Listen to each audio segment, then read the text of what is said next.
Bless mega Bible quiz 2026 episode 11ന്റെ ഉത്തരങ്ങളാണ് ഇപ്പോൾ പറയുന്നത്. അപ്പോൾ എല്ലാവരും കറക്റ്റ് ആയിട്ട് ഉത്തരം അയച്ചു കാണുമെന്ന് വിശ്വസിക്കുന്നു. എന്തായാലും നമുക്ക് നോക്കാം ചോദ്യത്തിന്റെ ഉത്തരങ്ങൾ ഏതൊക്കെയാണെന്നുള്ളത്. ആദ്യത്തെ ക്വസ്റ്റ്യൻ ഇതായിരുന്നു: പ്രഭാതത്തിന് ബൈബിളിൽ ഒരു പ്രാവശ്യം കാണുന്ന ഒരു പദം. അതായിരുന്നു ചോദ്യം. അതിന്റെ ഉത്തരം പ്രാതകാലം. ഓക്കെ, പ്രാതകാലം.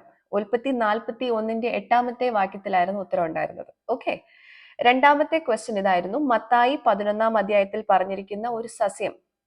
അതിന്റെ ഉത്തരം ഓട എന്നുള്ളതാണ്. ഓക്കെ, മത്തായി 11ാം അധ്യായം അതിന്റെ 7ലാണ് അതിന്റെ ഉത്തരം ഉള്ളത്. അതുപോലെ തന്നെ നമുക്ക് യെശയ്യാവ് 35ന്റെ 7ലും ഈ ഉത്തരം കാണാൻ പറ്റും. ഓക്കെ, മൂന്നാമത്തെ ക്വസ്റ്റ്യൻ ഇതായിരുന്നു: ഒരു വ്യക്തിയുടെ ക്ഷേമത്തെ അന്വേഷിക്കുന്നതിന് പാഠഭാഗത്ത് പറഞ്ഞിരിക്കുന്ന ഒരു പദം എന്ത് എന്നുള്ളതായിരുന്നു. അതിന്റെ ഉത്തരം കുശല പ്രശ്നം എന്നുള്ളതാണ്. ഓക്കെ, കുശല പ്രശ്നം. ഉൽപ്പത്തി 43ന്റെ 27ലാണ് ഉത്തരവുള്ളത്. ഓക്കെ, നാലാമത്തെ ക്വസ്റ്റ്യൻ ഇതായിരുന്നു: ഒരു സഹോദരൻ മറ്റൊരു സഹോദരനെ മകനെ എന്ന് വിളിച്ചിട്ടുണ്ട്. സഹോദരന്മാർ ആരെല്ലാം, ആര് ആരെ എന്നുള്ളതായിരുന്നു. അതിന്റെ ഉത്തരം യോസേഫ് ബെന്യാമീനെ എന്നുള്ളതാണ് ഉത്തരം. ഓക്കെ, ഉൽപ്പത്തി 43ന്റെ 29ലാണ് ഈ ഉത്തരം നമുക്ക് കാണാൻ പറ്റുന്നത്. ഓക്കെ, ലാസ്റ്റ് ക്വസ്റ്റ്യൻ ഇതായിരുന്നു: ഒരു വാക്യത്തിൽ രേഖപ്പെടുത്തിയിരിക്കുന്ന 4 രോഗികൾ ഏതെല്ലാം എന്നുള്ളതാണ്. അതിന്റെ ഉത്തരം കുരുടർ, മുടന്തർ, കുഷ്ഠരോഗികൾ, ചെകിടർ. മത്തായി 11ാം അധ്യായം അതിന്റെ 4ാമത്തെ വാക്യത്തിലാണ് ഈ ഉത്തരം കാണാൻ പറ്റുന്നത്. ഓക്കെ, അപ്പം എല്ലാവർക്കും ഉത്തരങ്ങളൊക്കെ മനസ്സിലായിട്ടുണ്ടാവുമെന്ന് കരുതുന്നു. കറക്റ്റ് ആയിട്ട് ഉത്തരം അയച്ചവർക്ക് എല്ലാവർക്കും കൺഗ്രാറ്റുലേഷൻസ്.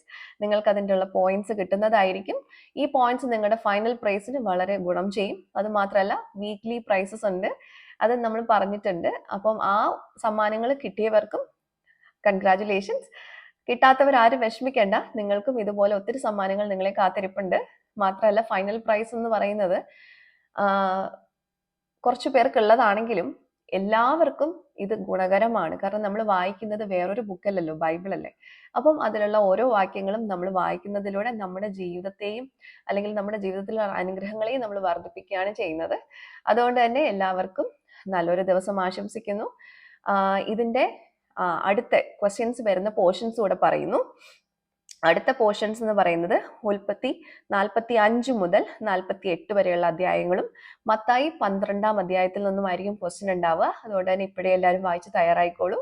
അടുത്ത ക്വസ്റ്റ്യൻസുമായിട്ട് നമുക്ക് വീണ്ടും കാണാം. Till then it's me Angel signing off. By.